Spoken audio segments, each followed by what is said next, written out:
2026. Muchas gracias.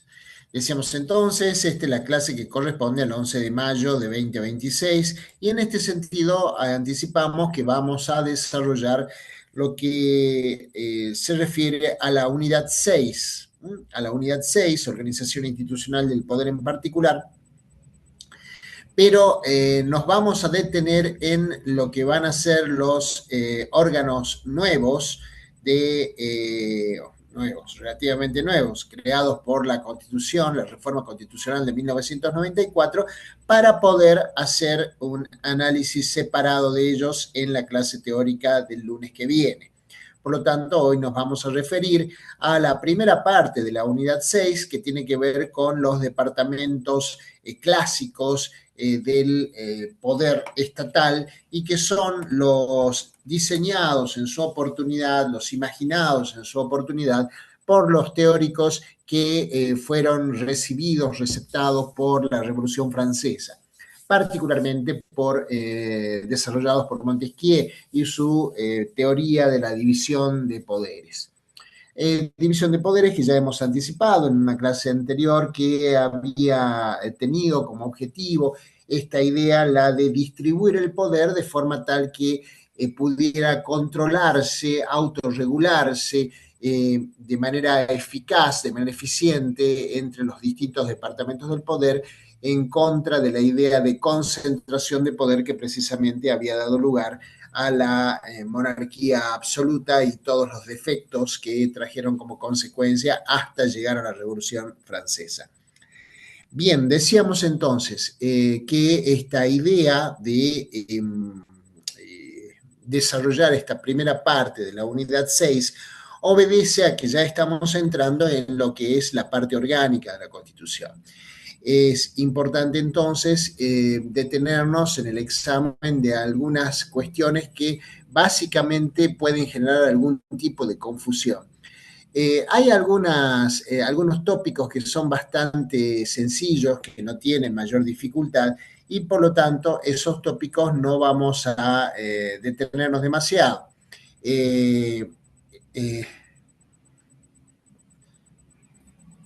Bien. Sí, hay que leer 2 fallos para el día viernes. El día viernes, por favor, manden al chat para que todos los compañeros se enteren de los fallos que van a ser vistos el día viernes. Decíamos, de todas maneras, antes de terminar la clase, vamos a refrescar esto para que nadie se olvide. Decíamos entonces que uno de los grandes elementos con los que vamos a encontrarnos en esta división de poderes son los llamados 3 departamentos clásicos del poder, que son el poder ejecutivo, el legislativo y el judicial. Esto está así expresado en la Constitución Nacional, por lo tanto no guarda demasiado misterio, demasiada complejidad. Es algo que nosotros manejamos ya desde las primeras épocas de formación cívica en los colegios secundarios, en las escuelas primarias. Por lo tanto, no tiene mayor dificultad ni problema. Sin embargo, es necesario que tengamos en cuenta algunas cuestiones. Por ejemplo, una de las más relevantes. El poder soberano reside en el poder legislativo, en el Congreso. El Congreso de la Nación, que aloja el poder legislativo, es el verdadero titular del poder soberano del pueblo de la nación argentina. ¿Por qué decimos esto? Esto lo decimos porque, primero, la Constitución misma se encarga de manifestarlo, que cuando dice el Poder Legislativo expresa que está titularizado por un Congreso compuesto de 2 cámaras, una de diputados de la Nación y otra de senadores de la provincia, el artículo 44, investido del Poder Legislativo de la Nación. ¿Qué significa esta asignación de facultades legislativas a este Congreso, a este Poder Legislativo? Primero y principal, significa que el constituyente originario argentino ha tenido en cuenta un criterio que no es un criterio caprichoso, sino que es un criterio vigente a la época en que fue escrita la Constitución originaria, en la que, y según lo expresan algunos autores con mucha claridad, ya vamos a ver en qué parte particularmente, eh, a mayor cantidad de representantes, a mayor decisión, a decisiones con mayor cantidad de participantes en la toma de esas decisiones, más legítima es la decisión adoptada. En otras palabras, el número tiene que ver con la legitimidad que tienen las decisiones que se adopten. Por lo tanto, es necesario tener en cuenta que el Congreso de la Nación, con sus dos cámaras, senadores y diputados, es el órgano, es el departamento del Estado que va a tener de alguna manera clarificada la decisión más legítima en virtud de que lo integra la mayor cantidad de personas. Bien. Lo que no pasa con el Poder Ejecutivo, que es unipersonal, y lo que no pasa con el Poder Judicial, puesto que la forma de designación de los jueces no es por elección popular y directa, sino por una elección indirecta.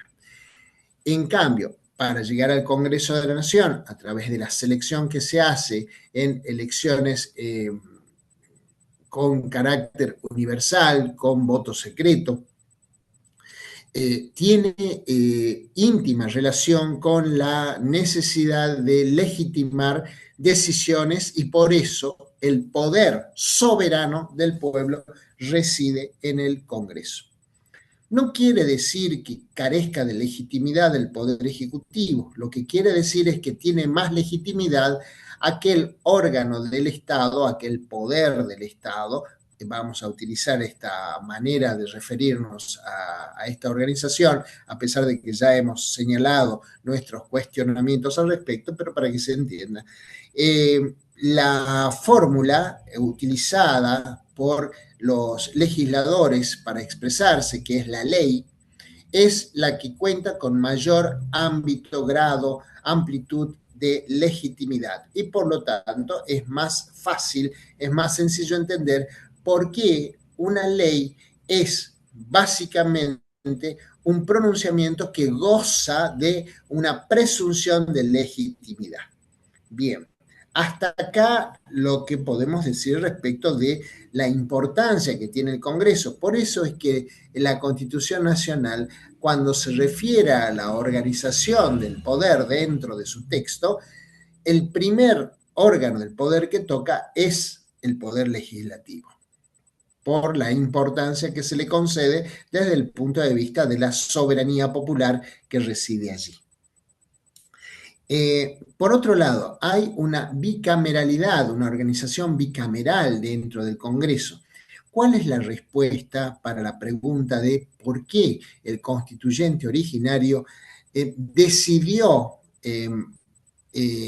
organizar el poder legislativo en base a la bicameralidad, es decir, dos cámaras, una de diputados de la nación y otra de senadores que son los representantes de las provincias? Bien, empecemos por los senadores. Los senadores que se les exige una edad no menor de 30 años y una residencia en el país no inferior a 6 años, se entiende que representan a las provincias en un número de 3, siendo 2 por las mayorías y 1 por la minoría de los partidos, nos referimos, provinciales, y que son los que van a ser, van a ejercer una suerte de rol dentro del Congreso, entre los que se destaca, por ejemplo, el constituirse en su momento, y si es necesario, como Cámara de Juzgamiento, como juez de los procesos de juicio político contra los funcionarios que pueden ser removidos por este mecanismo. Es decir, el presidente de la Nación, el jefe de gabinete de ministros, los jueces de la Corte Suprema. Estos son sometibles a un proceso de remoción llamado juicio político y la Cámara juzgadora es la Cámara de Senadores. La Cámara acusadora será la Cámara de Diputados. Pero ahora bien, la pregunta sigue siendo ¿por qué la Cámara de Senadores es tan importante y por qué se le asigna este tipo de representación a favor de las provincias? Esto tiene que ver con que las provincias en la organización institucional y política de la Argentina fueron anteriores a la nación. Bien, las provincias estaban, recuerden ustedes, el nombre original que tenía la forma política adoptada con posterioridad a la Revolución de Mayo y luego de la Declaración de la Independencia en 1816, era el nombre de Provincias Unidas del Río de la Plata. Ahora bien, ¿esto qué significa? Significa que el constituyente originario reconoció que las provincias, al ser anteriores a la organización de la nación, debían tener o contar con una representación lo suficientemente importante para remarcar la relevancia y la preexistencia que esos distritos, las provincias, tenían con relación al Estado Nacional. Esa es la razón por la cual existe una Cámara de Senadores en la que los senadores representan a las provincias en particular.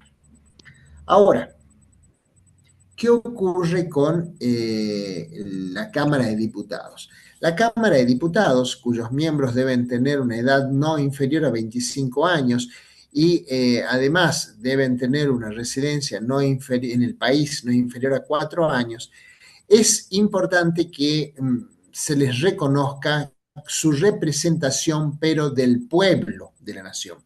Por eso es que la elección para diputados debe hacerse respetando una proporcionalidad respecto de la población de cada distrito político que conforma la República Argentina, es decir, cada provincia.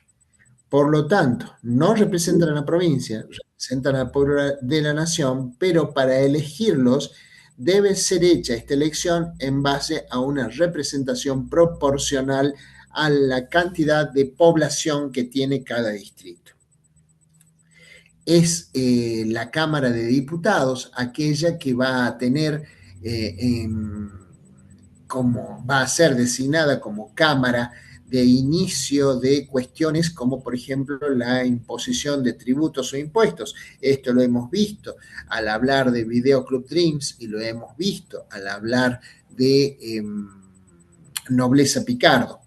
Entonces, esta Cámara de Diputados es la que tiene la iniciativa en esa materia.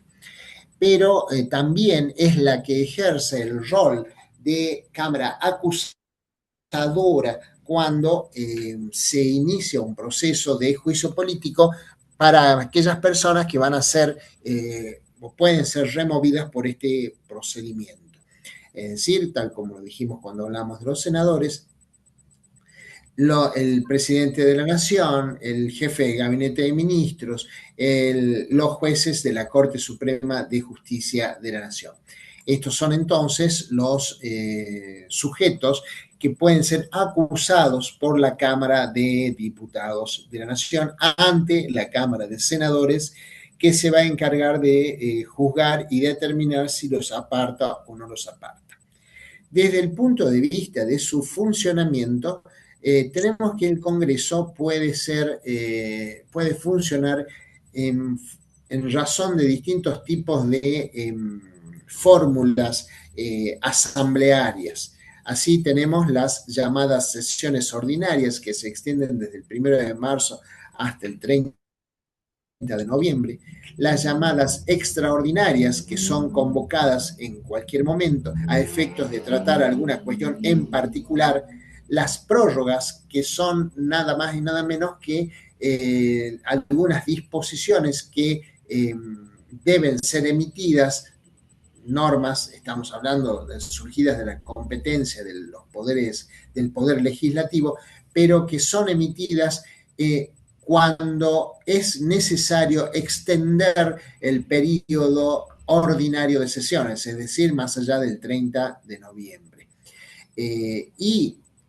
Dice Vidal Campos, hay otro tipo de sesiones que no está regulado por la Constitución, pero sin embargo sí aparecen reguladas por los reglamentos o el reglamento del Congreso de la Nación, que son las llamadas sesiones preparatorias. Las sesiones preparatorias son aquellas en las que se reciben los pliegos de los nuevos legisladores, son evaluados estos pliegos.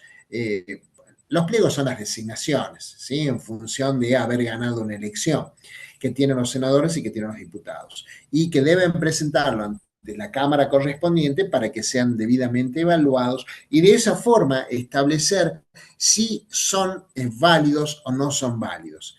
Hablan de, dice Vidal Campos, acá es donde se hace el juicio de valoración de la validez de esos títulos, y de esa manera es que se puede establecer si pueden ser incorporados a la Cámara o no estos diputados y senadores.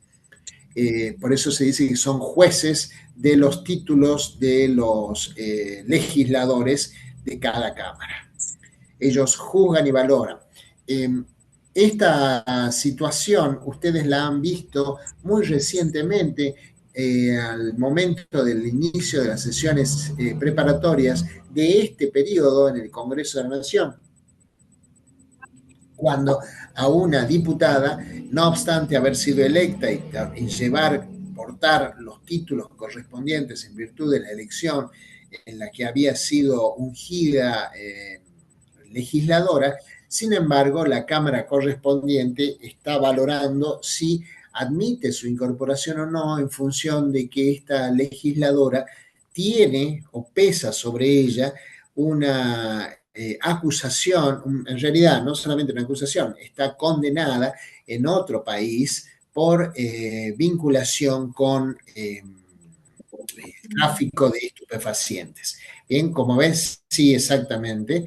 Ella es Eduardo, y de esa manera, ¿qué es lo que se busca? Lo que se busca también es que la Cámara pueda transparentar adecuadamente su designación, la designación de sus miembros, o si se quiere, o si ustedes lo prefieren, para que también pueda ser un mecanismo de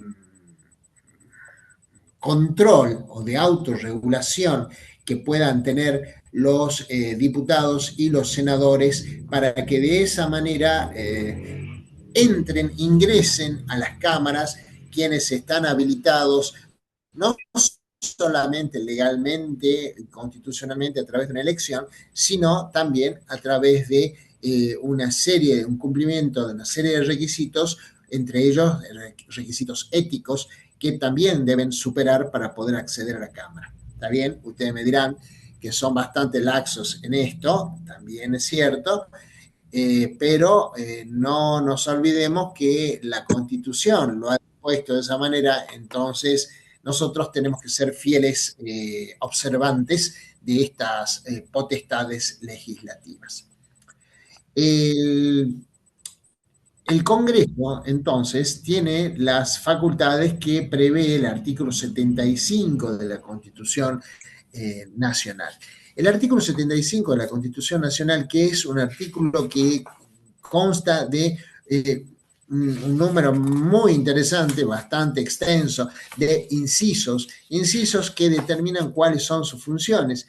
Tiene enunciados 32 incisos, es decir, 32 funciones enumeradas en el artículo 75, perdón, el 22 estamos acostumbrados a citarlo por el tema de las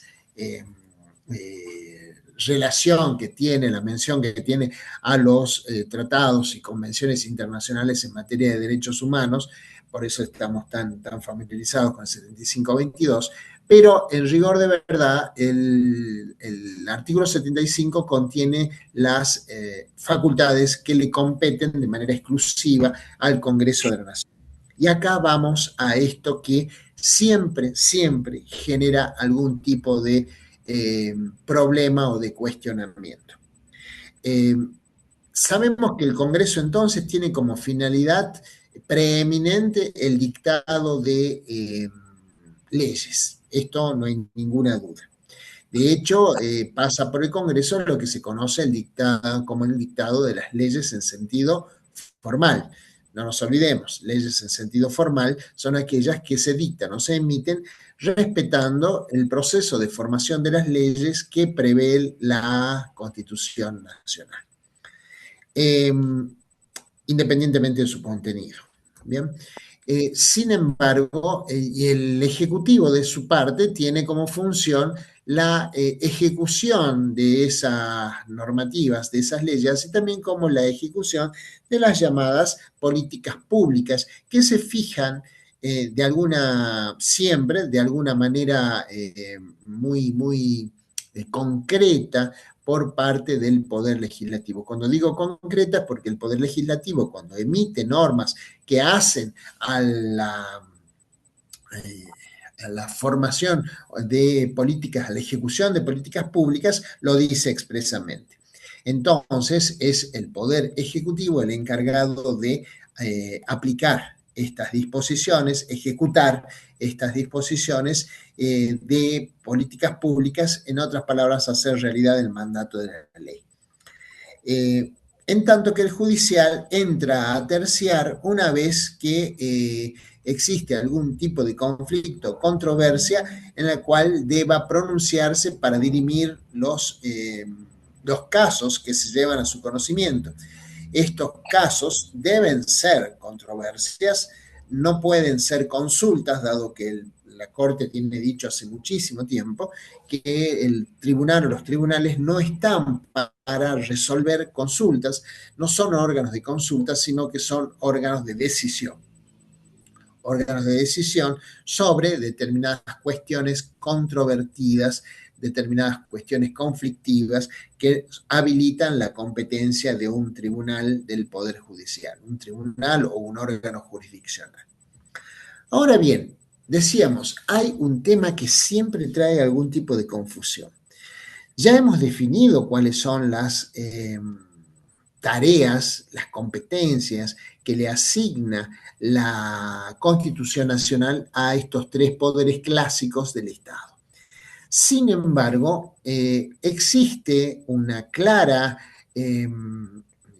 alternativa al ejercicio de esos poderes que muchas veces confunde y sobre todo confunde al alumno cuando está ante una situación como esta y se le pregunta puntualmente sobre ello. Nos explicamos. El poder legislativo hemos dicho que tiene como función expedir leyes, normas de carácter general, coactivo, con poder de coercibilidad, que van a regular de manera general la vida de las personas en la sociedad. Sin embargo, el poder legislativo también está dentro de su ámbito de competencia y no contradice lo anterior, puede desarrollar tareas ejecutivas. ¿Cómo es eso que el Poder Legislativo puede desarrollar tareas ejecutivas? Cuando, por ejemplo, tiene que desarrollar una tarea propia de la administración.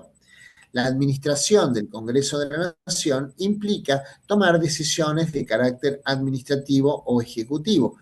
Por ejemplo, la provisión de las oficinas para los distintos diputados y senadores. Eso es parte de una decisión que le toca al presidente de cada Cámara. Y esto no implica, no conlleva un contenido legislativo, sino que es ni más ni menos que una forma de distribuir espacios, la distribución también de recursos, como, desde computadoras, pasando por la tinta, pasando por las conexiones a Internet que deben tener. Eso es ni más ni menos que una función administrativa o ejecutiva. Y esto también lo tienen los presidentes de cada una de las cámaras. No son funciones legislativas, son funciones de mera administración. Imagínense que no vamos a habilitar una decisión de todo el Congreso para que emita un pronunciamiento sobre proveer papel higiénico en los baños. Es absolutamente absurdo y esto es entonces dejado en manos, confiado a los presidentes de las cámaras, que entonces tienen funciones administrativas y no contradice la función legislativa, la competencia legislativa que tiene el Congreso. Pero para funcionar requiere, reclama la posibilidad de ejercer estas funciones de carácter administrativo. El Congreso también tiene funciones jurisdiccionales. Y ustedes se preguntarán, pero ¿cómo no me acaba de decir que el Poder Judicial es el que tiene las funciones jurisdiccionales? Sí, en principio es el Poder Judicial. Sin embargo, exige el Congreso asumir funciones jurisdiccionales, porque la Constitución así lo prevé, cuando, por ejemplo, va a juzgar por juicio político a aquellos individuos o funcionarios que están sometidos a este régimen de remoción. Por eso hemos aclarado qué rol le toca a la Cámara de Diputados, qué rol le toca a la Cámara de Senadores en un proceso de juicio político. Es decir, también tiene la posibilidad de disponer decisiones de carácter jurisdiccional. El Congreso también tiene en su reglamento por allí una norma que permite incluso disponer privaciones de la libertad. Esto ya ha pasado. El Congreso de la Nación, por ejemplo, puede disponer privaciones de la libertad cuando el accionar de alguno o algunos individuos no permite sesionar al Congreso. Entonces, el presidente de la Cámara afectada, porque puede darse esto en Cámara de Senadores o en Cámara de Diputados, en la sesión afectada, puede ordenar la privación de la libertad de la persona que esté cometiendo actos que impidan a los legisladores, sean diputados o senadores, cumplir con el cometido que la Constitución les confía. Esta posibilidad es concreta, lo prevé el reglamento de la Cámara, de las cámaras, tanto de diputados como senadores, sin perjuicio de que esta actitud obstructiva de la labor legislativa es también, o conforma también, un delito del Código Penal. O sea que por los dos lados puede ser sancionable, aunque hay que prever, hay que tener en cuenta que la decisión del presidente de una Cámara de privar de la libertad a una persona porque está impidiendo que se sesione normalmente, primero es una medida que suele ser extraordinaria. Hay muy pocos precedentes de esto, hay muy pocas referencias históricas a esto, pero más allá de eso, es una función, sí, es una competencia que una vez empleada, una vez ejecutada, debe ser inmediatamente puesta la persona a disposición de un juez del Poder Judicial. ¿Por qué? Para no incurrir en algún tipo de exceso de autoridad al momento de llevar adelante semejante atribución. Imagínense que el Congreso puede ordenar la detención de una persona. Cuestión sumamente sensible dentro de nuestra organización constitucional. Bien, entonces también cumple funciones jurisdiccionales el Congreso. Ahora, el Poder Ejecutivo tiene funciones legislativas, además de las funciones propias de la administración que le compete al Ejecutivo en virtud de lo que dispone la Constitución Nacional. También establece el Congreso, perdón, la Constitución establece que el Poder Legislativo, el Poder Ejecutivo tiene funciones legislativas. A ver, ¿cuándo las tiene? Primero y principal, cuando dicta reglamentos que van a regular de una manera más o menos amplia e incluso previendo sanciones, es decir, coercibilidad de por medio, ciertas conductas para que se hagan o para que no se hagan. Es decir, una disposición de cumplir o de no cumplir ciertas conductas. De hecho, ustedes ya han tenido oportunidad de tratar la todo lo concerniente al exceso en la regulación de DNU, el dictado de DNU. Esto es ni más ni menos una facultad que sí tiene el Poder Ejecutivo, que sí le concede la Constitución al Poder Ejecutivo, pero que sin embargo no puede ser ejercida sino en los casos en que la Constitución la va a autorizar. En otras palabras, recordarán ustedes lo que pasó con Video Club Dreams y donde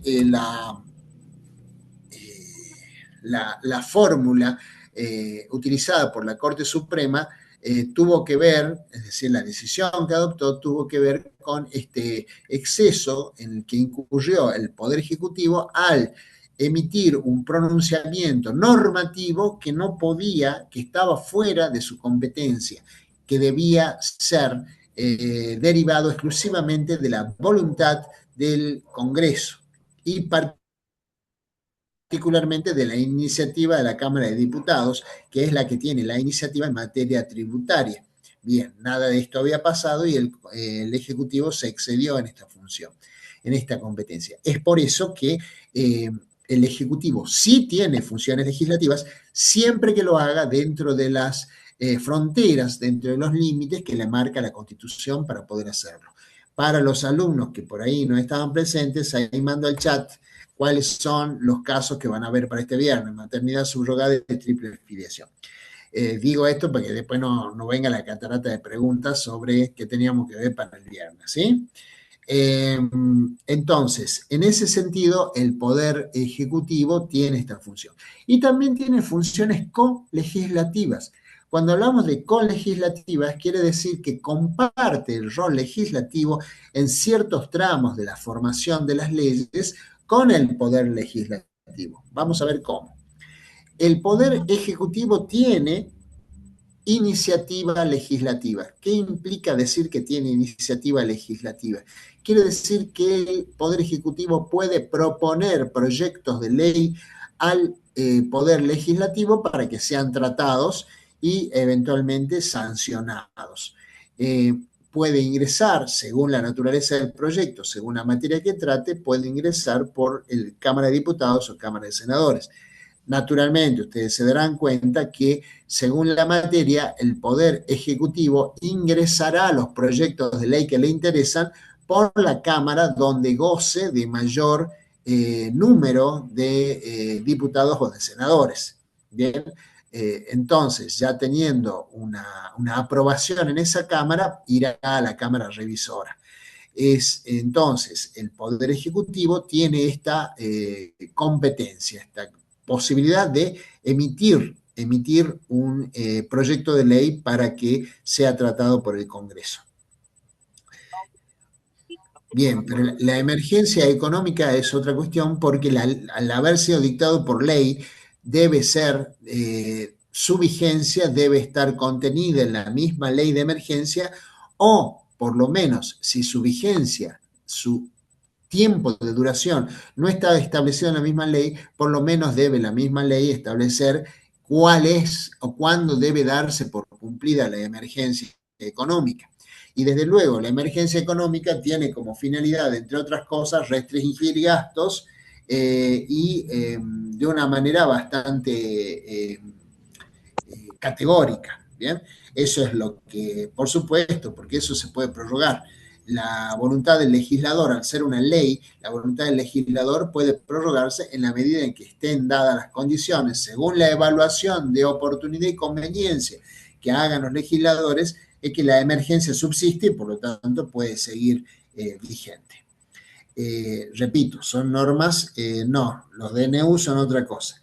Los DNU tienen que ver con la potestad que tiene el Ejecutivo, salvo las excepciones, las 4 excepciones marcadas por el artículo 99, de emitir pronunciamientos con valor de ley cuando media no solamente una necesidad, sino también una urgencia que se traduce en la imposibilidad material de convocar al Congreso de la Nación para que dicte una ley. una ley que el Ejecutivo valora como imprescindible, como necesaria para el buen gobierno de la nación.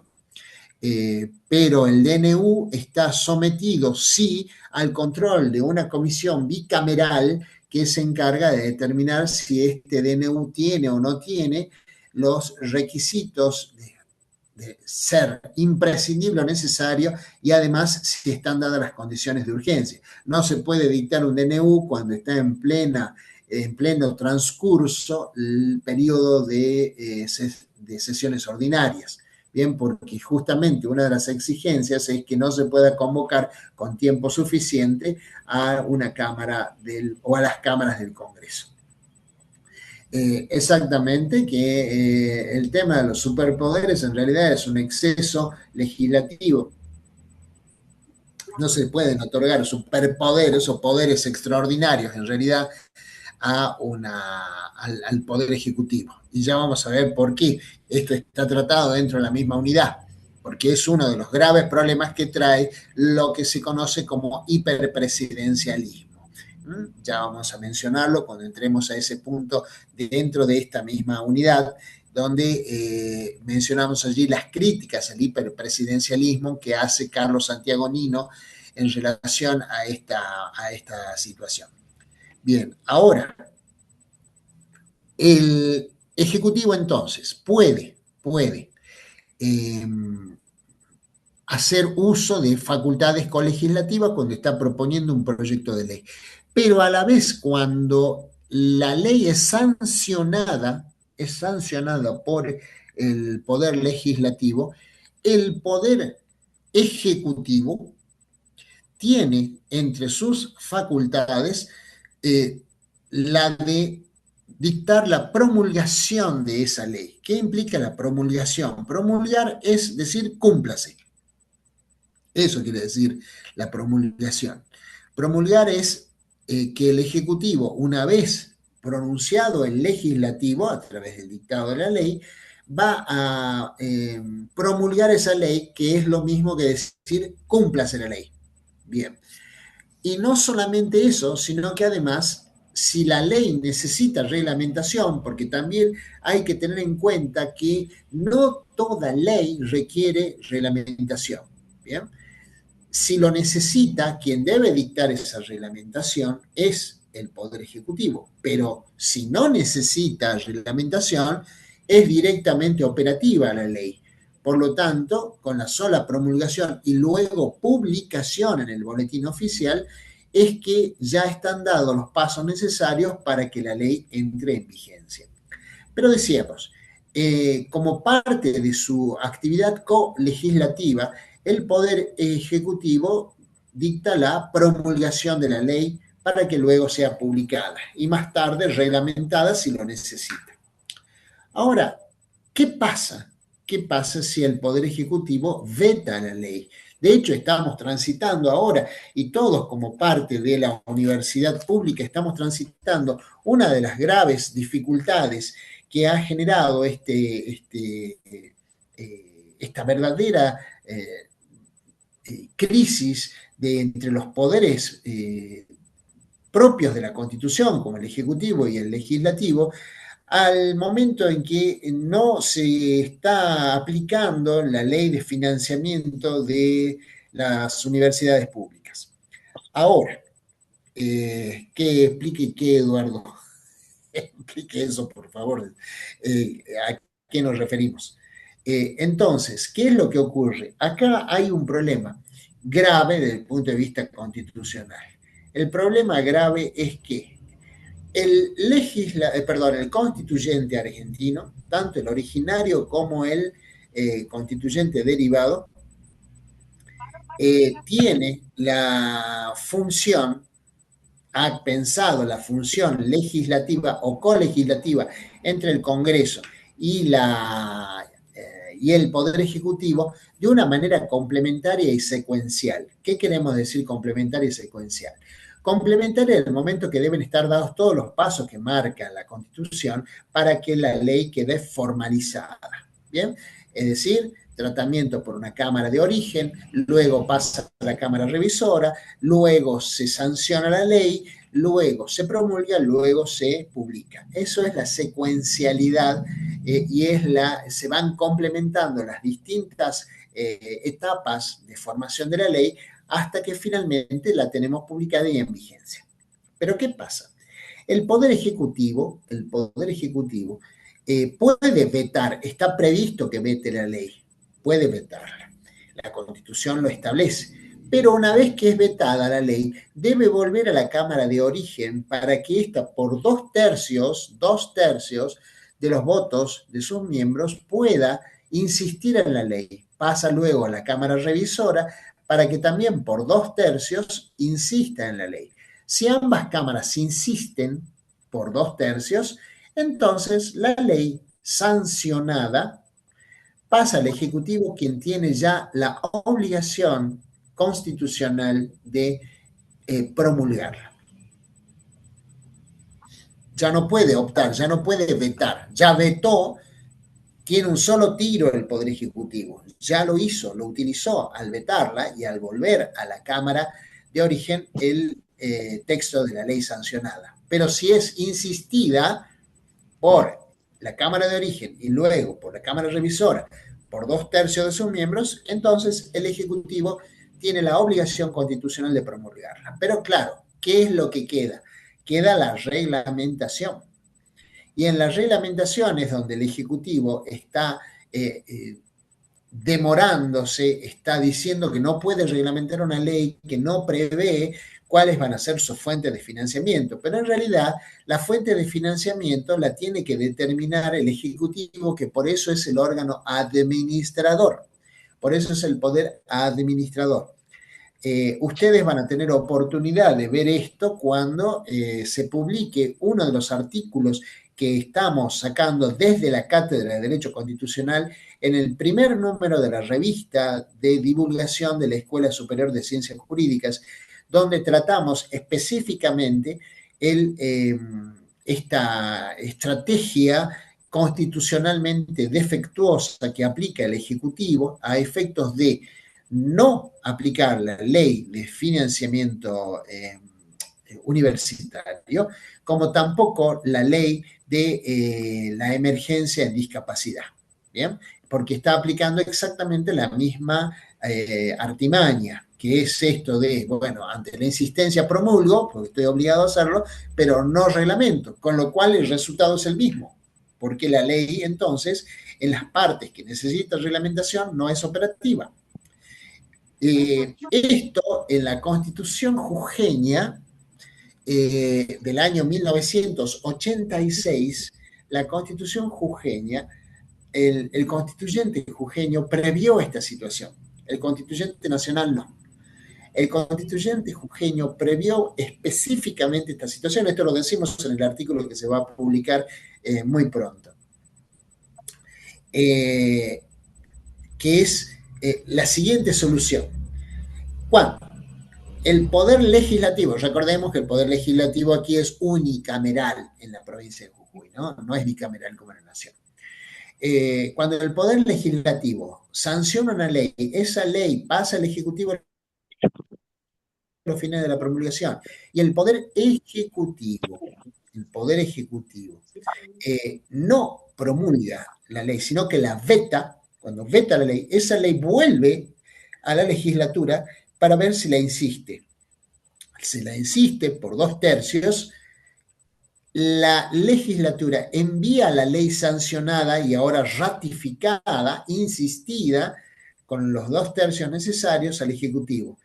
Y el Ejecutivo, si no la promulga, recordemos que antes la vetó, si no la promulga, entonces en el plazo de 10 días, el poder legislativo tiene la facultad de reglamentarla por sí mismo. Y entonces, una vez reglamentada por el poder legislativo, la ley va a ser luego publicada y entra en vigencia. Esa solución está dada en la Constitución jujeña. No aparece esta solución en la Constitución nacional. Pero ven ustedes que en 1986 el constituyente jujeño sí se le cruzó por la cabeza que podía llegar a producirse algún tipo de conflicto entre dos poderes del Estado, que son colegisladores, por eso hablamos de la facultad colegisladora que tiene el Poder Ejecutivo, y que de esa manera, ante este conflicto, podía llegar a neutralizar la aplicación, la vigencia de aplicación de la ley, cosa que es impensable. Porque si una ley es discutida, sancionada y luego pasada al Poder Ejecutivo para su promulgación, es porque el legislador ha llegado a la conclusión de que hay una determinada materia, asunto, cuestión social que requiere del dictado de una ley para poder ser solucionado. Es por eso que es tan importante que haya una válvula de escape para cualquier conflicto de esta naturaleza, porque si no parecería una cuestión absolutamente irresoluble. Bien, entonces, irresoluble, ¿por qué? Porque los dos representan poderes del Estado en igualdad de condiciones. Son poderes del Estado. Uno es el legislativo, otro es el poder ejecutivo. Son poderes del Estado. Ahora bien, eso implica no solamente la neutralización de la ley, sino, y lo que es más grave, implica la paralización de la decisión del órgano soberano por excelencia, que es el poder legislativo. Por eso hemos comenzado hablando del poder legislativo. Bien, pero esto tiene que ver con las facultades colegislativas que tiene el poder ejecutivo. Bien, y ustedes se preguntarán, ¿y cómo se debería solucionar la cuestión entre el poder judicial, perdón, el poder ejecutivo y el poder legislativo? ¿Qué previa acción de amparo que debería promoverse? Esto lo estamos diciendo en este artículo que va a salir publicado y que es de la Cátedra de Derecho Constitucional, que debe interponerse una acción constitucional, entre la más clara es el amparo, que determine qué cosa, que determine que el Ejecutivo incurre en inconstitucionalidad por omisión. ¿Qué significa inconstitucionalidad por omisión? Que no está cumpliendo un deber constitucional de hacer, un deber de hacer que le marca, que le ordena, que le fija la Constitución. ¿Y ese deber de hacer en qué consiste? Reglamente, señor. ¿Usted ya promulgó la ley por obligación? Sí. ¿Forzado? Sí. Bueno, ahora reglamentela, porque si no, es pensar irrazonablemente que el constituyente le concedió dos disparos al Ejecutivo. Uno, el veto, y cuando el veto es vencido por la insistencia, el segundo disparo es la no reglamentación. No, no es así.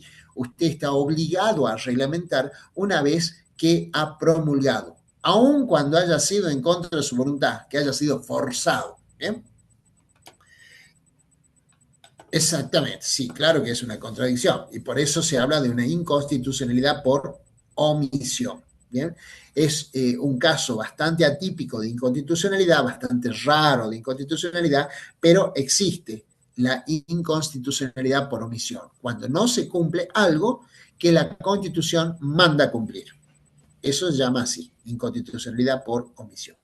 Bien, entonces decíamos, dentro de estas posibilidades, dentro de estas facultades, el Ejecutivo, que tiene básicamente funciones administrativas, también tiene funciones jurisdiccionales, funciones legislativas, pero también tiene funciones jurisdiccionales. ¿Cuándo tiene funciones jurisdiccionales?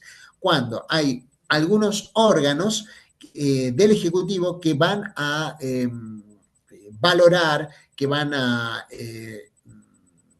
disponer algún tipo de reproche o sanción por el incumplimiento o el mal cumplimiento de alguna reglamentación.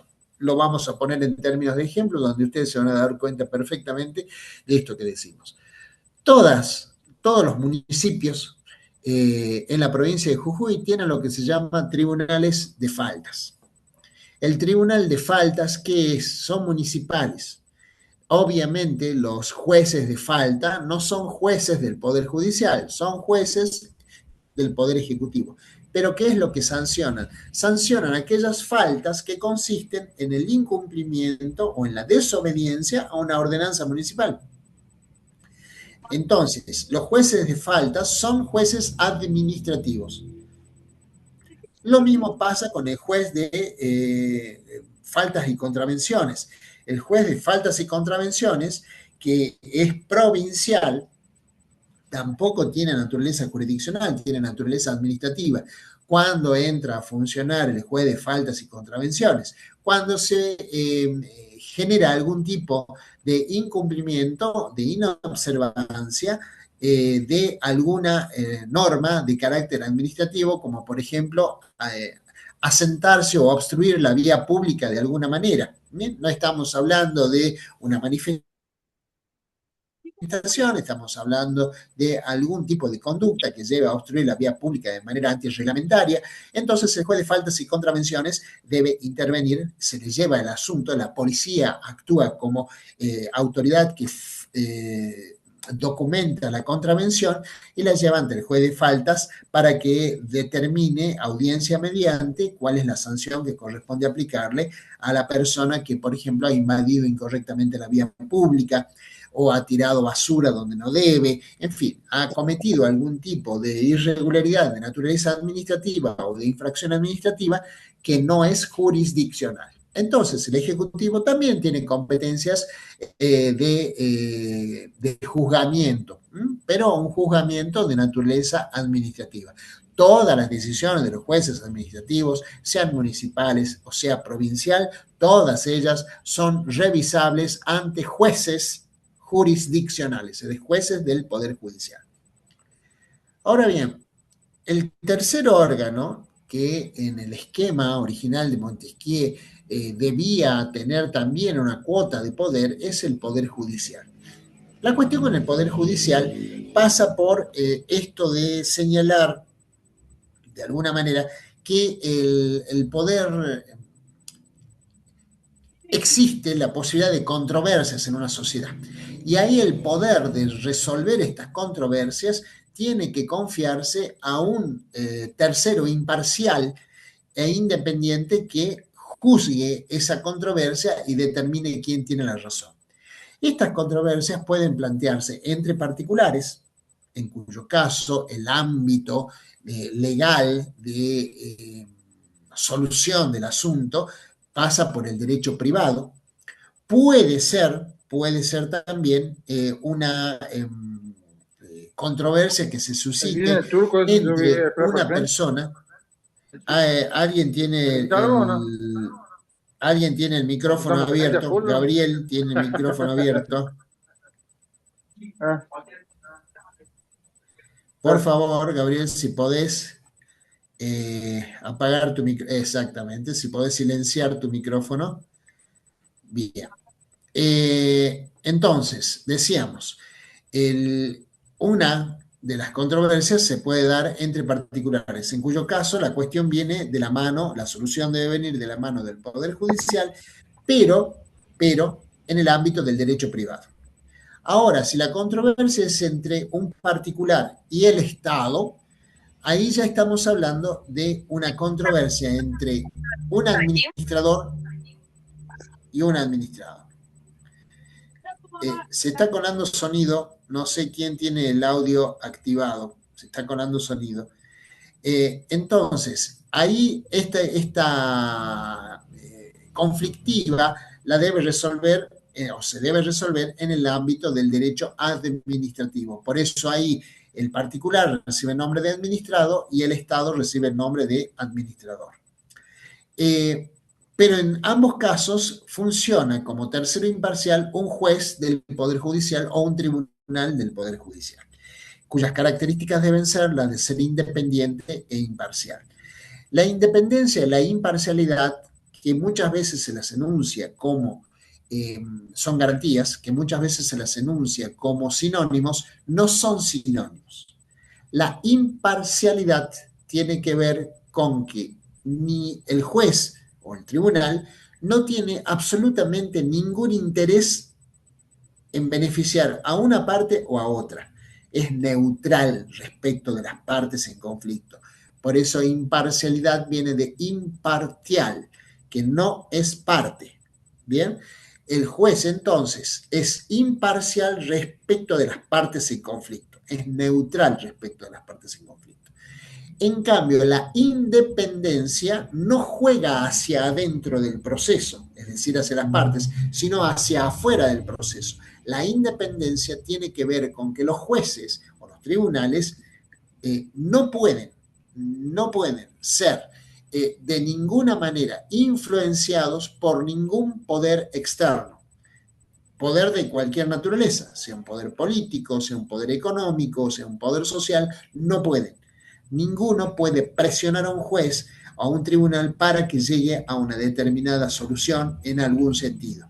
Por lo tanto, la imparcialidad juega hacia adentro del proceso. La independencia juega hacia afuera del proceso. Es una garantía para los justiciables, es decir, para las personas que acuden ante la justicia para obtener una solución a un conflicto. Saber que van ante una persona, ante un tercero que es imparcial e independiente, es decir, que no está casado con ninguna de las partes, no está casado con la posición de ninguna de las partes, no le interesa la posición de ninguna de las partes, sino que debe resolver conforme a derecho, de manera objetiva y neutral, y por otra parte que no puede ser de ninguna manera subordinado a ningún interés por fuera del proceso. Eso le implica la independencia. Es así entonces que el Poder Judicial tiene esta competencia constitucional para resolver conflictos entre particulares o entre particulares y el Estado. Ahora bien, ¿es esta la única competencia que tiene el Poder Judicial? No. El Poder Judicial también tiene competencia administrativa. ¿Cuándo tiene competencia administrativa? La competencia administrativa se puede apreciar cuando el máximo órgano o cabeza de poder del Poder Judicial, que son las cortes o tribunales superiores, tienen a su cargo la administración de ese Poder Judicial. Cuando decimos esto, por ejemplo, cuando determina qué recursos se van a aplicar en algún área en particular del Poder Judicial, a saber, se van a agrupar mayor cantidad de empleados en un ámbito o una oficina, como por ejemplo hoy está pasando en las llamadas oficinas de gestión, gestión de audiencias, lo llaman en el fuero civil, gestión judicial se llama en el fuero penal, que son oficinas que tienen a su cargo todo lo que antes llevaban las secretarías. Entonces, obviamente estas oficinas, como tienen que atender a todo un fuero, estas oficinas a su vez deben contar con mayor número de empleados. Por lo tanto, se mueven los empleados de una oficina a esta superoficina para abastecer las necesidades de esa oficina de gestión de audiencia o judicial según el fuero donde se desempeñe. También la determinación de los recursos, computadoras, servidores de internet, que son aquellos que van a permitir que, por ejemplo, se graben, se puedan grabar las audiencias, que puedan ser subidas a una nube que corresponde solamente al Poder Judicial, elementos de seguridad que tiene ese material para que no sea hackeado en la medida de lo posible, digo en la medida posible porque ya hay pruebas de que esto ha ocurrido. Por ejemplo, al Poder Judicial de Córdoba hace 2 o 3 años atrás le hackearon todo el sistema, un ransomware, por lo tanto tuvieron que pagar para poder liberar la información. Bien, esto le pasó a los cordobeses, imagínense que nos puede llegar a pasar a nosotros. Entonces, esta situación de administración, por ejemplo, a ver, liberar los vales de combustible para cargar combustible para la camioneta que va a llevar a los trabajadores sociales del Poder Judicial a hacer un estudio en Abrapampa, esa disposición también es de carácter administrativo. Por lo tanto, el Poder Judicial sí cumple tareas administrativas también. Y legislativas también las cumple. El máximo órgano del Poder Judicial, o los máximos órganos del Poder Judicial, llámense de cortes o tribunales superiores, tienen entre sus atribuciones el dictado de reglas generales y también coercibles para poder regular algunos aspectos de la atención del Poder Judicial. Ejemplo, estos instrumentos se llaman acordadas. Estos pronunciamientos son generales. son generales y además gozan de una coercibilidad, de fuerza coercible. Explicamos. En las acordadas, por ejemplo, se establece el horario de atención al público, se establece además ciertas conductas que deben ser respetadas, se establece además la imposición de algún tipo de multa o sanción para el caso de incumplimiento de estas obligaciones. Estos son, estas son disposiciones de carácter general que no van dirigidos a una persona en particular, sino que van dirigidos al personal del Poder Judicial de manera general, o bien a los profesionales que acuden al Poder Judicial de manera específica y deben hacerlo respetando ciertos horarios o respetando incluso ciertos mecanismos, como por ejemplo hoy a través de la digitalización de los procesos se determina cuáles son los requisitos que debe cumplir una persona, un profesional del derecho, para poder ingresar un escrito a un legajo digital, cuáles son los permisos que tiene que tener, cuáles son o de qué forma se adjunta documentación, por ejemplo. Todo eso está reglamentado en acordadas del Poder Judicial. Por lo tanto, el Poder Judicial tiene también facultades de naturaleza legislativa. ¿Bien? Redondeando el asunto, el Poder Legislativo tiene funciones legislativas básicamente, pero no solamente, sino que también cumple funciones administrativas y funciones jurisdiccionales. El Poder Ejecutivo tiene funciones administrativas básicamente, pero también tiene competencias legislativas y competencias jurisdiccionales. El Poder Judicial tiene competencia jurisdiccional básicamente, pero también cumple y tiene competencias legislativas y administrativas. Bien, esto para que quede debidamente en claro para ustedes en que la limitación de competencias que marca la Constitución es a los fines de distribuir el poder respecto de las actividades básicas de cada uno de los tres poderes del Estado, pero no significa que no haya otro tipo de actividades que participen de la naturaleza de los otros poderes del Estado. ¿Bien? Esto no le quita, no desfigura el formato de la distribución del poder, sino que es simplemente una forma en que cada uno de los poderes puede funcionar de una manera más o menos razonable y normal. Eso es todo, pero esto no desnaturaliza cuál es su función esencial a la hora de ejercer aquella competencia que la Constitución le ha marcado. Legislativa el legislativo, administrativo el ejecutivo, jurisdiccional el judicial. ¿Bien? Sin perjuicio de las otras para su propio funcionamiento. Esa es la razón por la cual me interesaba que les quede debidamente claro, debidamente destacada, la posibilidad de que cada uno de los poderes del Estado tenga o comparta alguna función que parecería ser exclusiva de otro poder del Estado. Bien, esto no es así. ¿Alguna pregunta hasta acá?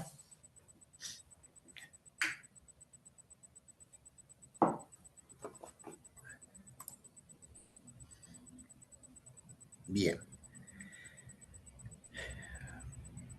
Vamos a dar entonces por cierto que no hay preguntas. Vamos a continuar entonces. Decíamos que uno de los elementos más críticos que tiene la organización institucional argentina es el llamado hiperpresidencialismo. ¿Qué implica el hiperpresidencialismo? Quien se ha dedicado a criticar el hiperpresidencialismo es Carlos Santiago Nino en su obra Fundamentos de Derecho Constitucional. Nino se refiere al hiperpresidencialismo como una especie de distorsión del sistema presidencialista. Aclaramos. No nos olvidemos que la Constitución argentina es o ha asumido gran parte de la influencia que ha recibido de la Constitución norteamericana. Esto a través de aquella obra que nosotros mencionamos de Juan Bautista Alberdi. Ahora bien, esta forma de gobierno le da mucha amplitud al ámbito de poder que ejerce el poder ejecutivo. No significa que le merme importancia al poder legislativo, que dijimos es el verdadero depositario de la voluntad soberana del pueblo, sino que se le ha asignado al poder ejecutivo una gran cantidad de atribuciones que el ejecutivo puede ir cumpliendo y luego pedir la autorización correspondiente al poder legislativo. En otras palabras, ante ciertas situaciones, el Poder Ejecutivo está autorizado para obrar primero y preguntar después, a efecto de la ratificación de sus acciones por parte del Poder Legislativo. Esta circunstancia ha hecho que se distorsione el sistema al punto tal que hoy por hoy se considera que el Ejecutivo tiene la potestad por sí, ante sí, de decidir cuestiones que son verdaderamente propias del Poder Legislativo. Vamos a poner un ejemplo de esto que estamos diciendo y ustedes se van a dar cuenta de lo claro que aparece ante un sistema de gobierno, repito, del cual hemos tomado muchas de las características para el nuestro a través del poder constituyente originario. Seguramente ustedes, que son ávidos consumidores de noticias, se habrán dado cuenta, porque todo futuro abogado y abogada lo es, se habrán dado cuenta, por ejemplo, que esta guerra desatada por el presidente de Estados Unidos contra Irán se desarrolló de una manera absolutamente unilateral. En algún momento Estados Unidos decidió bombardear ciertos lugares estratégicos de Irán, acompañado por Israel, es verdad, pero básicamente la decisión fue norteamericana, del Ejecutivo norteamericano. Pero estas acciones que en todo momento se dijeron que eran meramente preventivas, sin embargo, está claro que fueron acciones ofensivas. Sin embargo, al cumplirse 60 días del inicio de estas hostilidades, el Poder Ejecutivo norteamericano tuvo que reconocer que debe detener los ataques en razón de que esos 60 días son los 60 días que la Constitución norteamericana, a través de sucesivas enmiendas, le permite al presidente iniciar una acción de esta naturaleza, es decir, bélica, sin la autorización del Congreso de los Estados Unidos. En otras palabras, si el presidente de los Estados Unidos quiere seguir llevando adelante ofensivas en territorio extranjero, particularmente en Irán, más allá de los 60 días, ahora debe contar ya con la autorización expresa del Congreso de los Estados Unidos. No puede mandarse solo, digámoslo claramente. Bien, salvo ese periodo de 60 días que se le concede al Poder Ejecutivo a efectos de que, por alguna razón de urgencia, no pueda esperar la autorización del Poder Legislativo para hacer que las tropas, que el ejército, que las Fuerzas Armadas actúen en cierta situación. Se entiende que deben ser situaciones de emergencia. Bien, yo no sé si en este caso estaba acreditado no esta emergencia, pero lo cierto es que el término durante el cual se llevó a cabo la actividad bélica se debió sujetar o limitar a los 60 días que el Ejecutivo tiene para desarrollar por sí este tipo de actividades. Bien, más allá de eso necesita indefectiblemente la autorización o la ratificación por parte del Poder Legislativo. Bien, sin embargo, este término de 60 días es importante. ¿Por qué es importante? Porque en el mientras tanto, estos 60 días, el Poder Ejecutivo hizo absolutamente todo lo que quiso hacer en materia de manejo de un conflicto bélico como este en el que se encuentra involucrado Estados Unidos. En el mientras tanto, nadie le pudo decir nada. Porque estaba actuando en los límites temporales que le permitía la Constitución para poder actuar como lo hizo. Bien, el hiperpresidencialismo entonces tiene que ver con esa distorsión, ese engrosamiento de ciertas facultades que la Constitución, es verdad, sí le concede al Ejecutivo, pero se las concede para situaciones muy particulares, situaciones de emergencia, situaciones que realmente justifican que el Ejecutivo deba tomar acción, deba tomar decisiones de acción de manera rápida, inminente, porque no puede estar esperando hasta que el Congreso se reúna, delibere y emita un pronunciamiento.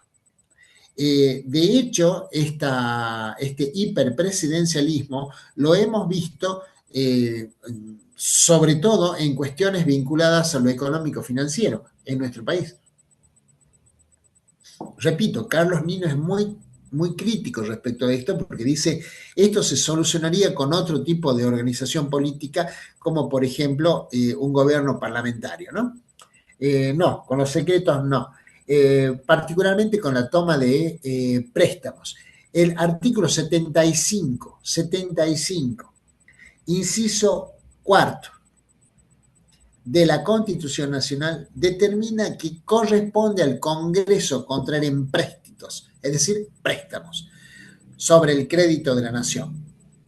Es al Congreso al que le corresponde. Ahora, sin embargo, yo les pregunto a ustedes si han estado atentos a las noticias, no solamente de ahora, estoy hablando de noticias de hace 10 años a esta parte aproximadamente. Cómo se ha tomado deuda para nuestro país. ¿Cómo se ha tomado? ¿Hasta qué punto el Congreso dijo, se pronunció, emitió una ley autorizando al Poder Ejecutivo a contraer los empréstitos? Empréstito es lo mismo que préstamo. Bien, y sin embargo, el inciso 4 del artículo 75 de la Constitución Nacional lo dice claramente, que le corresponde al Congreso contraer los empréstitos sobre el crédito de la nación. Sin embargo, esto no ha pasado, esto no ha ocurrido. Y se pretende hacer siempre la mención de que estos créditos han sido contraídos en función de decisiones políticas que a través de algún tipo de necesidad o de urgencia han salido o han obligado al Ejecutivo a buscar créditos que muchas veces son créditos sumamente onerosos para nuestro país. Entonces, esta situación que es crítica, es grave, ¿hasta qué punto es constitucional? ¿Dónde se refugia la respuesta de esto? La respuesta de esto se refugia en que es una decisión política y como decisión política no es revisable. No, no es así. No es así. Él, y además a esta altura del partido, ustedes ya se han dado cuenta que la Corte Suprema de Justicia de la Nación claramente determina cuáles son los límites de su revisión. ¿A qué se dedica? ¿A qué dedica su atención a la hora de revisar?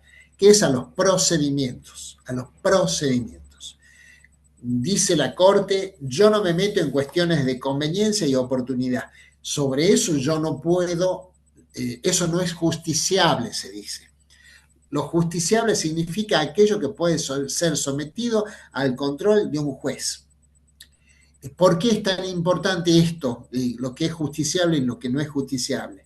Lo explicamos brevemente para que ustedes tengan un panorama que nos permita entender claramente a qué se refiere el límite de la autorrestricción sobre el control jurisdiccional de las decisiones del Poder Legislativo y del Poder Ejecutivo. Hay un autor norteamericano, este autor se llama Jeremy Waldron.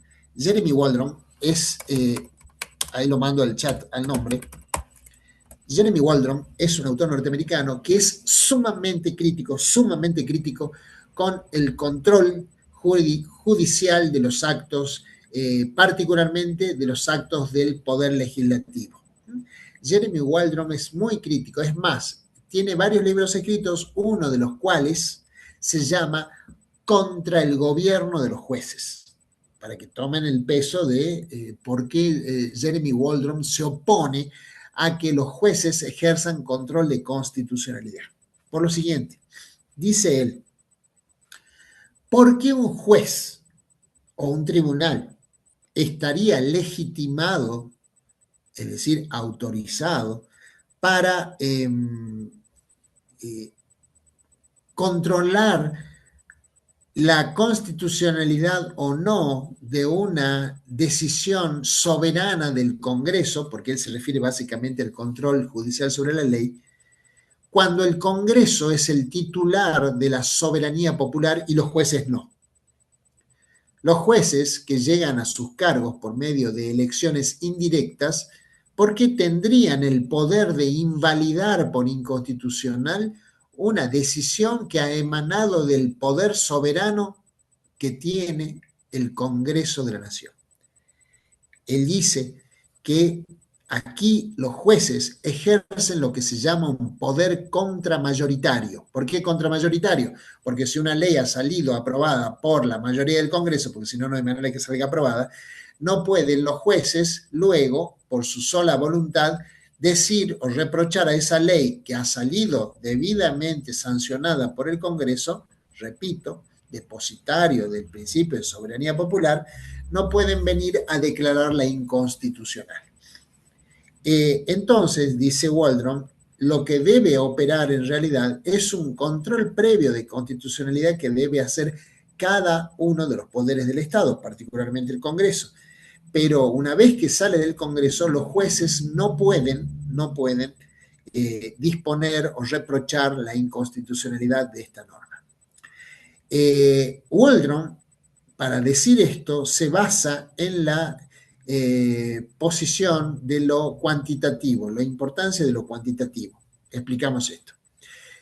Waldron se pregunta, ¿por qué 5 jueces de una Corte Suprema, por ejemplo, tendrían más valor en su decisión, o su decisión sería más valiosa o más importante, frente a los 280 votos que tuvo una ley para ser sancionada? ¿Qué autoriza a 5 jueces, 7 jueces, 9 jueces de una Corte Suprema o de un tribunal, si estamos ante control difuso, qué autoriza a estos jueces para invalidar una ley que ha sido votada por 280 o 200 o 300 o lo que fuera legisladores? ¿Por qué 5 pueden más que 200 o 300? Sí, pero no es ese el argumento, Javier. Es verdad que porque no necesitan ser letrados. Y convengamos que muchas veces los letrados nos equivocamos feo. Bien, si no, tampoco podría existir el juicio por jurado, por ejemplo, donde los abogados están expresamente excluidos para ser jurados. El tema entonces, la pregunta que plantea Waldron es ¿por qué 5 o 7 o 9 pueden más que 200 o 300 legisladores que sancionan una ley? Él dice, el poder judicial ahí se arroga un poder que no tiene, dice ello. Sí, es verdad, esta es una de las razones, pero básicamente por eso es que es tan importante el control de constitucionalidad. Esto lo vamos a ver en la unidad que sigue. Bien, pero vayamos sabiendo que esta va a ser una pregunta intensa tanto en el parcial como en los finales. El control de constitucionalidad, la supremacía constitucional, va a ser una pregunta muy fuerte a la hora de la evaluación parcial y de la evaluación final. Entonces, este es un argumento que ha utilizado Jeremy Waldron siempre y que ha servido para atacar, para disminuir el valor de los pronunciamientos de inconstitucionalidad que pueden emitir los tribunales respecto de una ley emanada del Congreso de la Nación. Por eso es que la Corte ha sido siempre tan puntillosa, tan cuidadosa, tan escrupulosa a la hora de marcar límites para su actuación. Nosotros lo dijimos en algún práctico en relación al caso Marbury versus Madison, que en realidad quiso decir otra cosa, pero no importa, se lo tomó como el epítome del pronunciamiento que marca un límite, el límite de la autorrestricción o respeto de las competencias de los poderes del Estado. Bien, ya sabemos que no fue así, pero en definitiva lo que importa es que la Corte, tanto la de Estados Unidos como la Corte argentina, siempre han tratado de ser lo más puntillosas, escrupulosas, precisas posible para decir, yo puedo valorar el procedimiento, no puedo valorar oportunidad y conveniencia. Por eso es que en Videoclub Dreams y en Nobleza Picardo hemos sido bien concretos, bien precisos a la hora de establecer qué es lo que la Corte encontró mal hecho. En Videoclub Dreams lo que encontró mal hecho fue que el Ejecutivo dictó una norma para la que no tenía competencia. En Nobleza Picardo, el defecto, el reproche fue dirigido a que no se respetó el procedimiento de formación de la ley que marca la Constitución. En ninguno de los casos, por eso les hice notar en los prácticos, cuando los íbamos haciendo, les hice notar, en algún caso la Corte se puso a ver si era justo o injusto el tributo, si era proporcional o desproporcionado. No, nada que ver. Nunca se metió en ese terreno. La Corte simplemente dijo, acá no se respetó el procedimiento, acá se excedió de competencia. Nada más. Con eso le bastó para decir es inconstitucional. Porque razones de oportunidad y conveniencia que tienen que ver con el fondo del asunto, allí la Corte no se puede meter, no se debe meter. Entonces, esto es lo relevante del control de constitucionalidad que se hace. Bien, cuando veamos la unidad que viene, vamos a profundizar este estudio, pero básicamente por ahí pasa y por ahí también la crítica al hiperpresidencialismo del cual decíamos se queja y mucho Carlos Santiagonino cuando escribe sobre este asunto. El gran tema del Poder Judicial es que el Poder Judicial, y siempre se ha dicho esto del Poder Judicial, no tiene ni la espada ni la bolsa. ¿Qué significa que no tiene ni la espada ni la bolsa? No tiene la espada porque no tiene la fuerza. Quien tiene la fuerza es el Poder Ejecutivo. ¿Cómo sabemos que tiene la fuerza? Porque del Poder Ejecutivo depende la fuerza de seguridad, policía de seguridad aeroportuaria, prefectura, gendarmería. Y además, el presidente es el comandante en jefe de las Fuerzas Armadas. De hecho, así lo menciona la Constitución Nacional. Es el comandante en jefe de las Fuerzas Armadas. Es decir, tiene la espada. Y quien tiene la bolsa es el Congreso de la Nación, porque el Congreso es el que determina qué recursos se van a invertir en tal o cual actividad. Puede recortar recursos, puede aumentar recursos, puede redirigir recursos y además el poder legislativo es el que a fines de cada año, es decir, estamos hablando entre octubre y noviembre, que está terminando su periodo de sesiones ordinarias, el poder legislativo dicta lo que se conoce como la ley de leyes, es decir, la ley de presupuesto. Y en la ley de presupuesto está determinado, a propuesta del Ejecutivo, pero quien le da la sanción de ley es el legislativo, se determina en qué se va a gastar en el próximo periodo legislativo, en el próximo periodo, en el próximo año. No se olviden que cuando asumió la nueva administración en el 2023, no se mandó ley de presupuesto, ni ese año ni el año siguiente. Con lo cual, cuando ocurre que no se manda la ley de presupuesto en tiempo y forma, se replica el presupuesto del año anterior. Es decir, que durante 2 años se funcionó con un presupuesto sancionado por última vez en el 2022, porque en el 2023 no se mandó y en el 2024 tampoco se mandó. ¿Esto es perjudicial? Sí es perjudicial, porque naturalmente las necesidades no son las mismas de año a año. Y además, cuando lo que se pretende es recortar algunos recursos en algunas áreas importantes de actividad del Estado. Bien, ¿esto pasó? Sí pasó. Y ahí tenemos entonces que el poder legislativo es el que tiene la bolsa. Y el poder judicial no tiene ni la bolsa ni la espada. Sí tiene, y ahí la Corte también siempre ha sido insistente en esto, la última palabra constitucional. Aquello que decíamos en alguna oportunidad que dicen los jueces de la Corte Suprema de Justicia de Estados Unidos.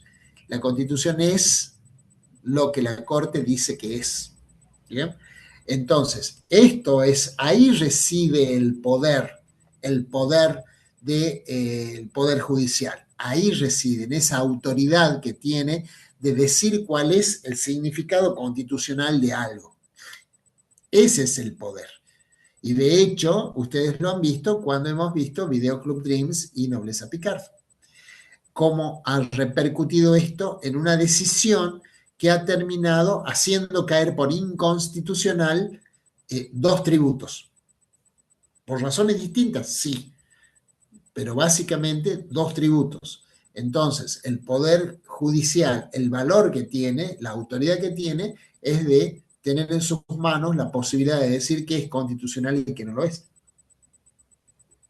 Ahora, esto nos lleva a otro elemento que es también importante, que es lo que en el programa ustedes tienen como derecho judicial y la doctrina del precedente. El derecho judicial parecería ser una redundancia la expresión, pero el derecho judicial en realidad a lo que apunta es a lo siguiente, que una cosa es la ley como fuente del derecho, otra cosa es la doctrina como fuente del derecho, la costumbre como fuente del derecho, pero la justicia, el poder judicial también a través de la jurisprudencia crea derecho. ¿Cómo lo crea? A través de las interpretaciones que le asigna a determinada norma, a determinada costumbre, a determinado ámbito jurídico, actividad jurídica. El Poder Judicial también crea derecho. Eso se llama derecho judicial. ¿Dónde vemos el derecho judicial? En los fallos. Pero no hay que confundir ciertas palabras que parecen decir lo mismo. Una cosa es la jurisprudencia como fuente del derecho.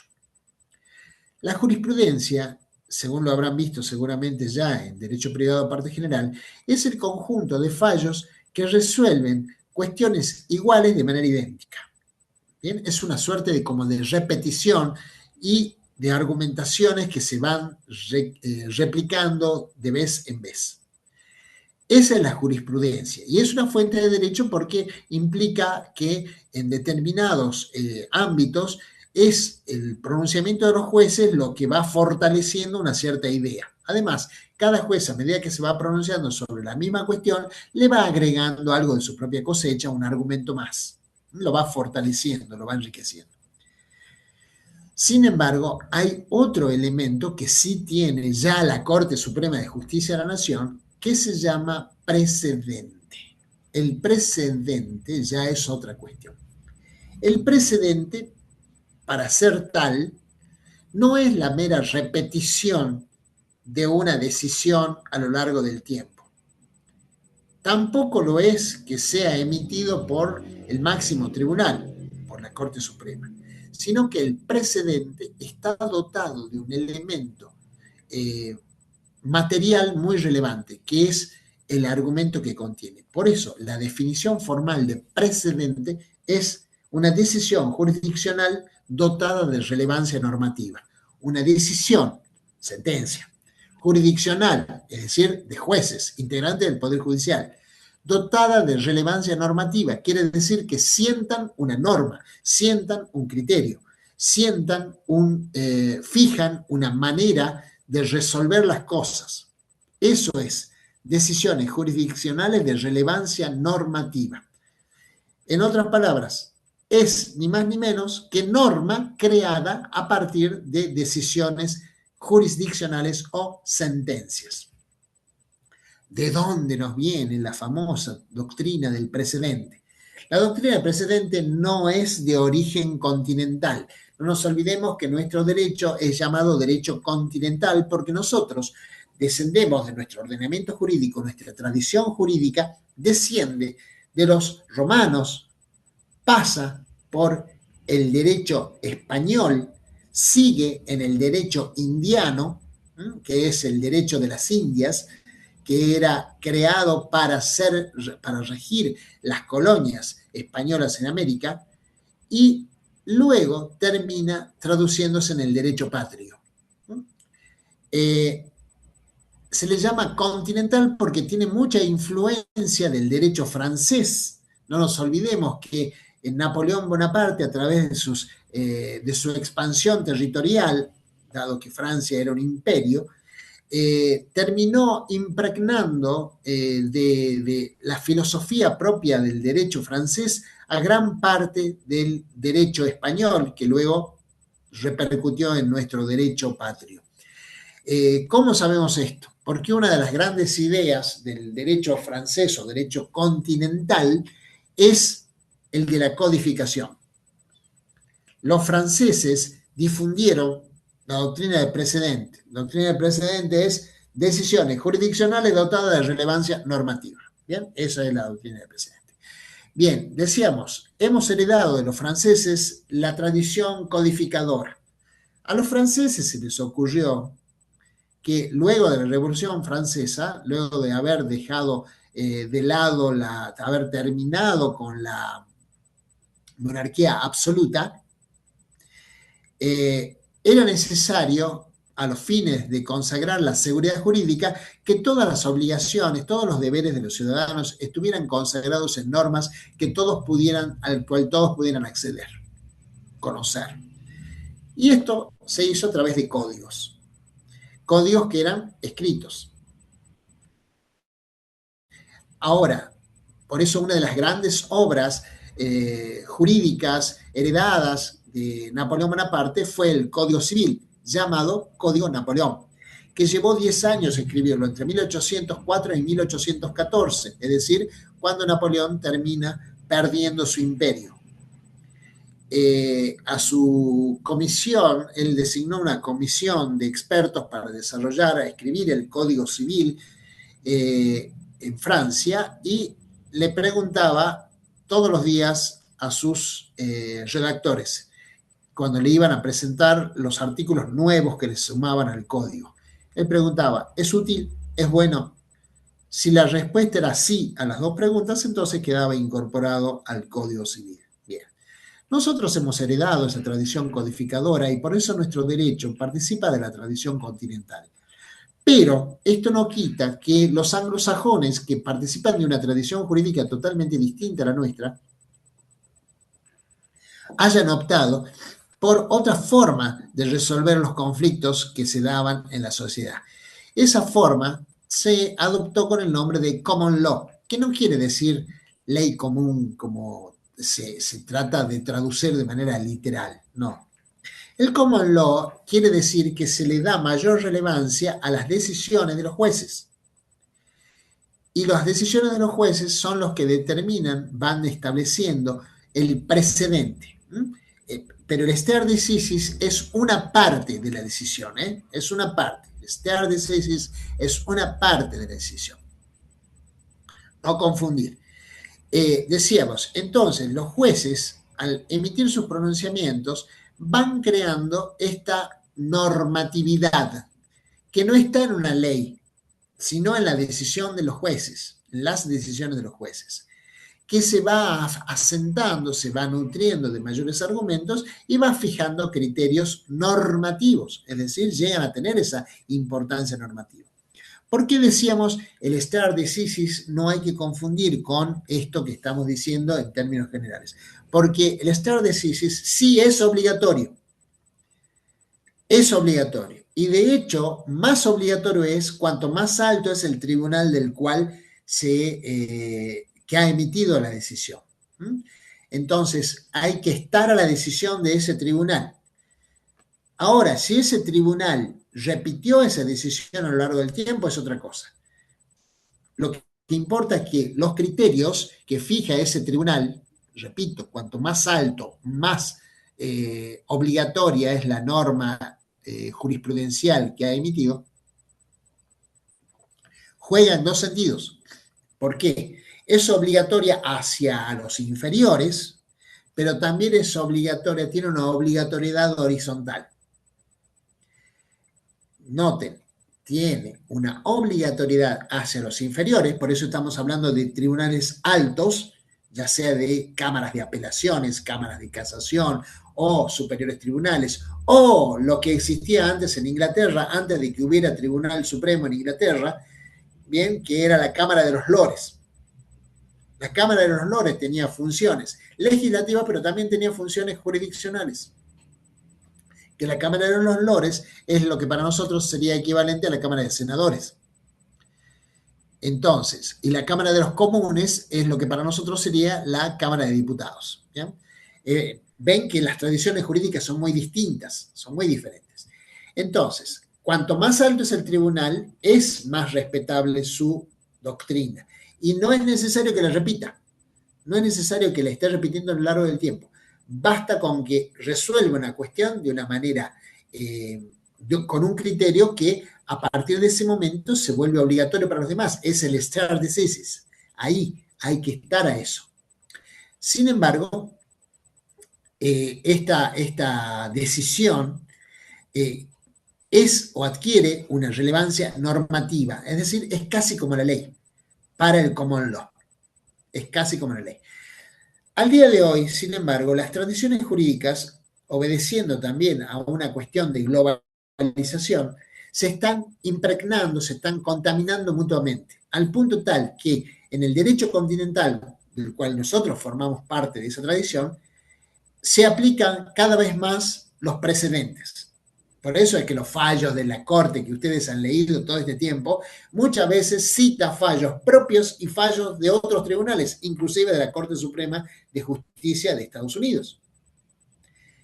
Eso es ni más ni menos que aplicación de doctrina judicial precedente. Y al revés, los tribunales anglosajones cada vez más están aplicando derecho normatizado. Ellos no le llaman leyes, le llaman estatutos. Cada vez están aplicando más en sus decisiones normas escritas, normas positivas, normas que ellos le llaman estatutos, pero normas escritas y no solamente decisiones jurisdiccionales. Ven ustedes que el sistema al día de hoy, o los sistemas al día de hoy, se están interrelacionando de manera tal que la diferencia se va desdibujando paulatinamente. Bien, la doctrina del precedente para nosotros es importante porque la Corte ha ido haciendo ciertos malabares para ser y no ser un tribunal que crea doctrina. ¿Por qué digo ser y no ser? Porque en una primera etapa dijo nuestros pronunciamientos no generan doctrina de manera amplia, sino que solamente son aplicables al caso concreto que tenemos que decidir. Luego le fue metiendo, le fue incorporando el elemento de, bueno, nuestros fallos están hechos para regir el caso que tenemos para resolver, pero nuestros criterios fijados en ese fallo, sin embargo, deben ser observados, respetados por los tribunales inferiores. De buena fe. En otras palabras, le están diciendo, cumplan nuestros criterios. Y después, con otro quiebra de cintura, la Corte termina diciendo que los tribunales inferiores pueden apartarse de los criterios fijados por esta Corte siempre y cuando apliquen argumentos que esta Corte no ha tenido en vista al momento de resolver ese precedente. Es decir, va de un lado a otro, va haciendo un vaivén, porque la Corte sabe que en el derecho continental del cual nosotros venimos, la tradición jurídica continental, no admite la autoridad del precedente. Esto es más bien una creación de puro sesgo jurisprudencial. Entonces la Corte no ha querido decir yo me hago cargo de este criterio y ustedes están obligados a aplicarlo, porque además eso violentaría el principio de independencia de los jueces. Porque entonces, cuando lleguen los casos a decisión de los jueces inferiores, no podrían tomar decisiones en buena conciencia, sino que deberían limitarse a aplicar el sello de goma, la Corte dijo esto, punto. Por lo tanto, el único tribunal que resolvería sería la Corte y no los jueces cuando deben resolver con independencia. Y para no contradecir eso, la Corte va y viene. No creamos doctrina solamente para el caso concreto. Luego, está bien, no creamos doctrina, pero los tribunales inferiores de buena fe deben acatar nuestros pronunciamientos y luego retorna diciendo sí, los jueces inferiores pueden apartarse de lo que nosotros decimos en la medida en que consideren argumentos que no hemos pronunciado nosotros, no hemos tenido la vista nosotros. Bien, bien, eso es el derecho judicial, la doctrina del precedente, que es bastante ambivalente. Bien, muy bien, ¿alguna pregunta?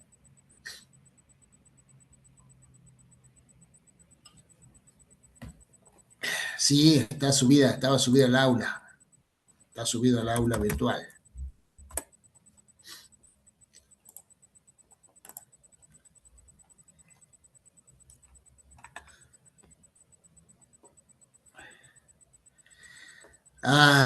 Maternidad subrogada y triple filiación. Bien, maternidad subrogada y triple filiación. Eso deben ver para la clase de práctica del viernes y del sábado. Bien. Pero eso pasa también porque veo que no hay mucho diálogo entre los compañeros. Esto es importante, preguntarse, ¿eh? Es muy importante. No se olviden, el derecho se hace este, dialogando. Así que tengan en cuenta eso, por favor. Estoy revisando, a ver, los fallos, Aguirre, Dives, Median, Poncetti, F, La Truvese, Álvaro Nieva, Lavi, Ordóñez, Rosa, Picardo, Fal. Triple filiación está, triple filiación, y parece que maternidad subrogada no está, lo subimos enseguida. Así que efectivamente parece que maternidad subrogada no está en la lista, así que lo subimos ahora mismo. Bien. La doctrina del presidente, no. Generalmente los tribunales de primera instancia no se considera que emitan precedente. Ahora subimos el de maternidad subrogada. Bien. Listo, entonces. Nos vemos el viernes y el sábado según corresponda. Así que, por supuesto, el día viernes a las 10 de la mañana va a estar habilitado el recuperatorio. Sí, misma modalidad, mismo tiempo, misma cantidad de preguntas. Chao, chao. Nos vemos.